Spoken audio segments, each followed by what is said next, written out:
दोस्तों, महात्मा बुद्ध कहते हैं कि मानव शरीर स्वस्थ का एक रहस्य है। इसलिए अतीत पर कभी भी शोक मत करो, भविष्य की चिंता मत करो। बुद्धिमानी की बात तो इसी में है कि आप ईमानदारी के साथ वर्तमान में जियो।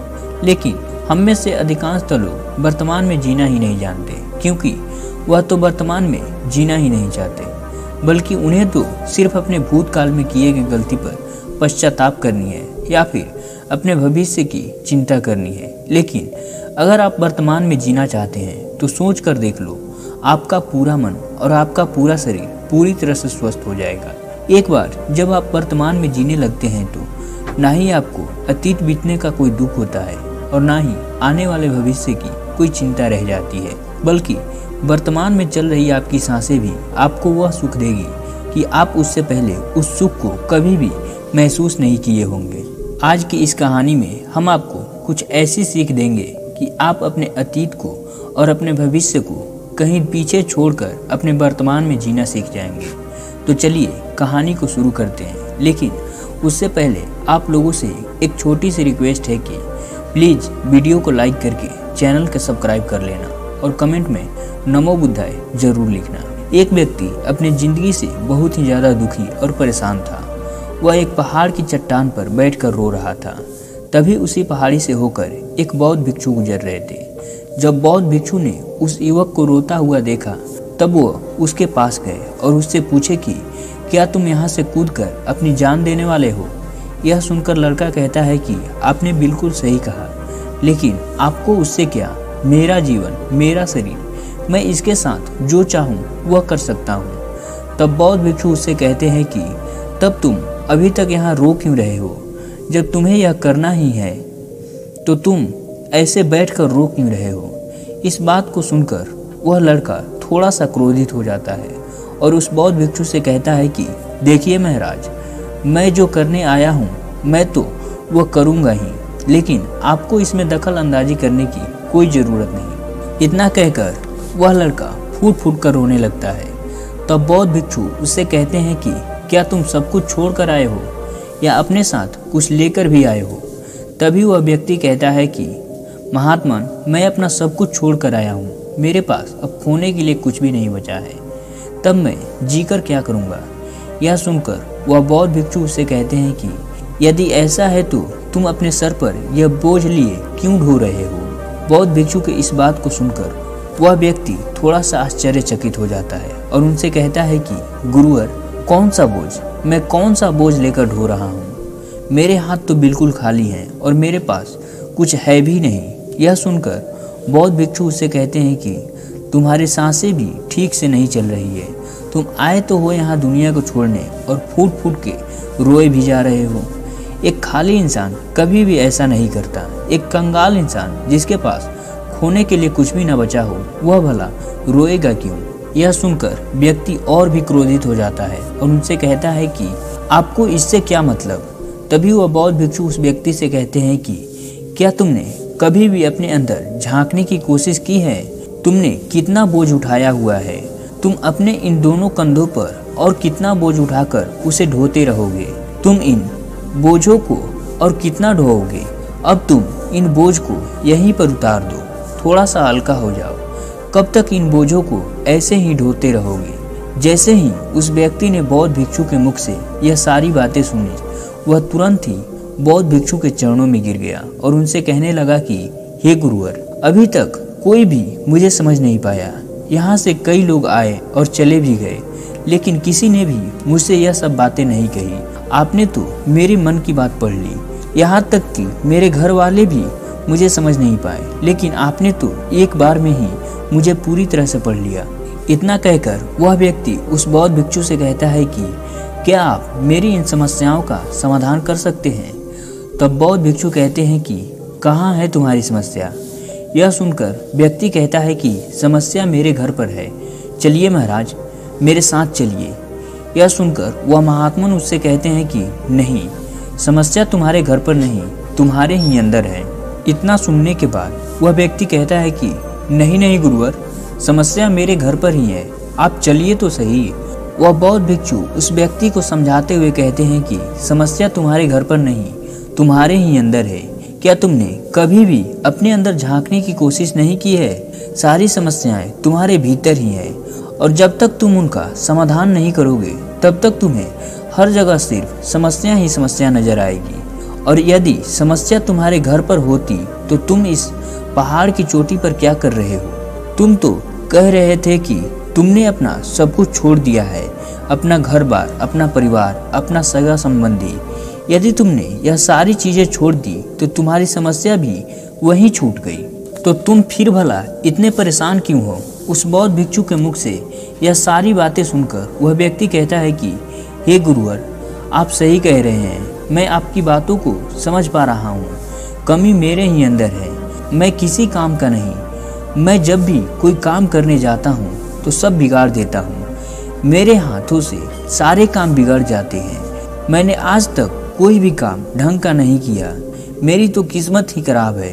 उस व्यक्ति के मुख से यह सारी बातें सुनकर वह बौद्ध भिक्षु मुस्कुराने लगते हैं और उससे बोले कि अच्छा, तो तुम्हारी किस्मत ही खराब है, तो तुम यह बताओ कि क्या खराबी है तुम्हारी किस्मत में? तब वह व्यक्ति उनसे कहता है कि मुझे व्यापार करना था, जिसके लिए मैंने अपने परिवार से थोड़ा सा धन लिया और उसी धन से अपना व्यापार खड़ा किया, लेकिन मेरा व्यापार ज़्यादा समय तक चल नहीं पाया।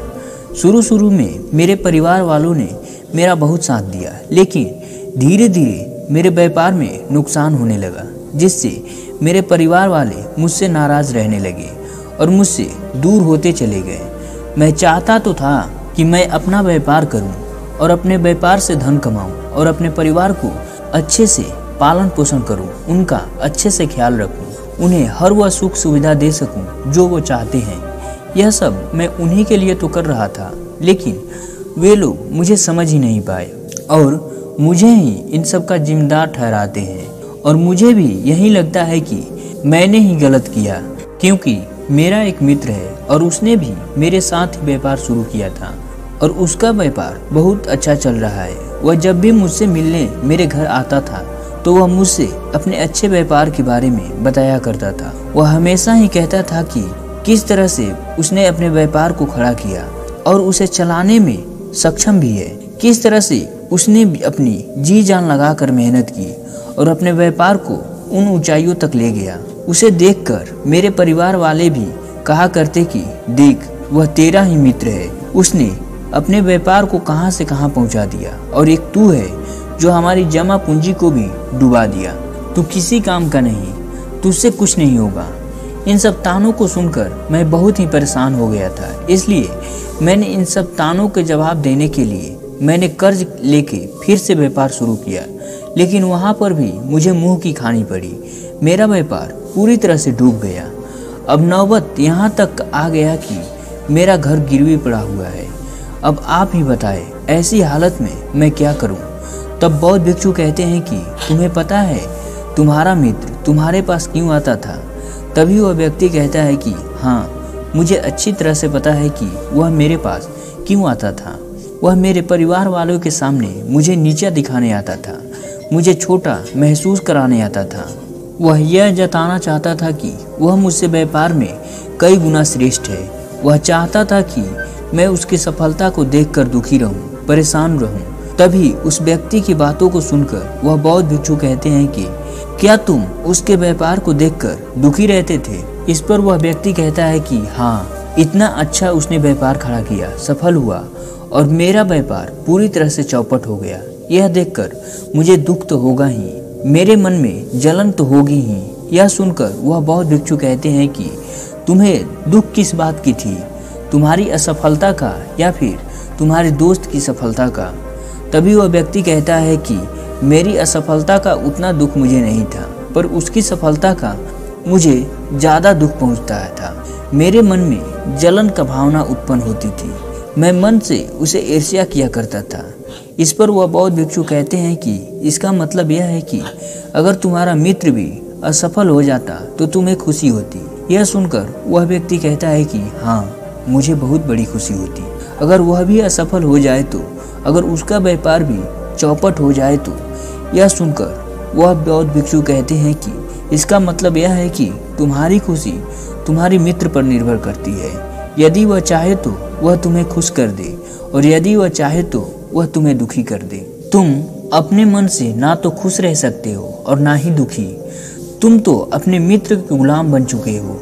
यही तुम्हारी समस्या है। तो तुम्हारी इस समस्या का कोई समाधान नहीं है, क्योंकि तुम्हारी खुशियाँ तो दूसरों के व्यवहार पर निर्भर करती है। तुम्हारे कर्मों से तुम्हारा कुछ लेना देना ही नहीं। इसलिए मैं तुम्हारी इस समस्या का कोई समाधान नहीं कर सकता।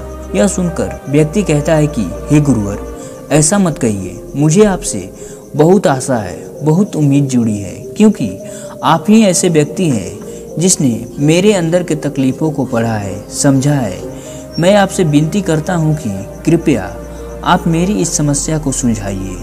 तभी वह बौद्ध भिक्षु कहते हैं कि अगर हम दूसरों से आशा बांध लेते हैं तो हमारी सारी सुख और सारी दुख उस इंसान पर निर्भर हो जाती है। अगर मैं तुम्हारी इस समस्या का कोई समाधान न बताऊं तो तुम इसी तरह से रोते बिलखते रह जाओगे। लेकिन अगर मैंने तुम्हारे इस समस्या का समाधान बता दिया तो हो सकता है कि तुम्हें कोई रास्ता मिल जाए और तुम सुखी से जी पाओ। वो जो तुम्हारा मित्र है बार बार अपनी सफलता तुमसे सुनाया करता था। उसने किस तरह से अपने व्यापार में सफल होने के लिए कड़ी मेहनत की। वह बात तो ठीक ही कहता है। वह अपने अनुभव के आधार पर किस तरह से उसने अपनी सफलता को हासिल की वह तो तुम्हें ठीक ही बता रहा है। अब चाहो तो तुम उसके अनुभवों को अपने जीवन में इस्तेमाल कर सकते हो, या फिर उसे यूं ही व्यर्थ जाने दे सकते हो, या फिर उसे अपने मन में ईर्ष्या उत्पन्न कर सकते हो। समझदारी तो इसी में है कि जब वह तुमसे अपनी ईमानदारी के बारे में साझा कर रहा हो कि किस तरह से उसने संघर्ष करके अपनी सफलता के इस मुकाम को हासिल किया है, तो उस समय तुम अपनी बुद्धि का इस्तेमाल करो और उन अनुभवों को अपने ज्ञान में अर्जित करो।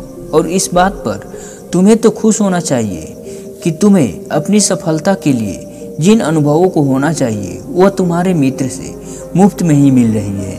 और तुम्हें अपने मित्र का आभार भी व्यक्त करना चाहिए कि तुम्हें घर बैठे बैठे वह अनुभव तुम्हें प्राप्त हो रहे हैं जो तुम अपने जीवन में प्राप्त नहीं कर पाए। इसलिए आगे बढ़ो, संघर्ष करो और अपनी मेहनत के साथ सफलता के उस मुकाम को हासिल करो। और कभी भी हार मत मानो, क्योंकि समय की एक खूबी है, समय चाहे कैसा भी क्यों ना हो बदलता जरूर है। इसलिए समय चाहे जैसा भी हो, अच्छा हो या बुरा हो, दोनों का गुजरना तय है। सबसे जरूरी यह है कि तुम्हें इन दोनों वक्त को देखने के लिए तुम्हारा जीवित रहना बहुत ही जरूरी है। लेकिन जब तुम्हारा अच्छा वक्त शुरू होगा तब तुम अपने संघर्ष से अपने व्यापार को खड़ा करोगे और उस व्यापार की उस सफलता के उन ऊंचाइयों तक लेकर जाओगे। तब तुम्हारा वही मित्र अपनी सफलताओं की नहीं असफलताओं की गाथा गाएंगे, ताकि तुम उनकी तरह ही कोई गलत निर्णय लो, उन्हीं की तरह बर्बाद हो जाओ। तुम्हें अपनी बुद्धि का इस्तेमाल करना होगा, तुम्हें अपनी बुद्धि से काम लेना होगा, क्योंकि उस समय वह तुम्हें खुश नहीं दुखी देखने आएंगे। तुम्हें दुख देकर ही उनको उतना ही मजा आएगा जितना कि तुम्हें दुखी देखकर उनको आ रहा है। यह सुनकर वह व्यक्ति उन बौद्ध भिक्षु से कहता है कि हे गुरुवर, आप बिल्कुल ठीक कह रहे हैं, क्योंकि मेरे जीवन को मैं नहीं चला रहा बल्कि मेरे जीवन को मेरे मित्र, मेरे सगे संबंधी चला रहे हैं और मेरे जीवन को सुख और दुख भरे जा रहे हैं। लेकिन मेरा एक प्रश्न है कि मैंने जब अपने व्यापार को खड़ा किया था तब मेरा उद्देश्य था कि मैं अपने परिवार की सारी सुख सुविधा की वस्तु दे सकूं। तो क्या मेरा ऐसा करना गलत है? मैं तो अपने परिवार के लिए सब कुछ कर रहा था, लेकिन मेरा व्यापार में नुकसान होने की वजह से मेरे परिवार वालों ने भी मुझे छोड़ दिया। इस पर वह बौद्ध भिक्षु मुस्कुराने लगे और तभी वह व्यक्ति कहता है कि इसमें मुस्कुराने वाली कौन सी बात है? क्या मैंने कुछ गलत कहा? तभी वह बौद्ध भिक्षु कहते हैं कि नहीं, तुमने कोई गलत प्रश्न नहीं किया। हर व्यक्ति यही चाहता है कि जब वो कोई गलती करे तो उसे हर कोई सांत्वना दे, और जब वह कुछ अच्छा करे तो उसकी प्रशंसा हो। और जब हमें वह प्रशंसा नहीं मिलती तब हमें भीतर ही भीतर ठेस पहुंचती है। तब हमारे मन में यह भाव उत्पन्न होने लगती है कि सभी मतलबी हैं, सभी अपने मतलब के लिए जीते हैं और हमारे साथ अपने मतलब के लिए ही रहते हैं। लेकिन जब तुम किसी को अपना परिवार मानते हो तब तुम उनके लिए कुछ करना चाहते हो, तब तुम्हें ऐसा क्यों लगता है कि तुम दूसरों के लिए ऐसा कर रहे हो? तुम तो अपने परिवार के लिए ही कर रहे हो ना। लेकिन जब ही तुमको ऐसा लगता है कि तुम दूसरे के लिए कर रहे हो तो तुम दुखी होने लगते हो।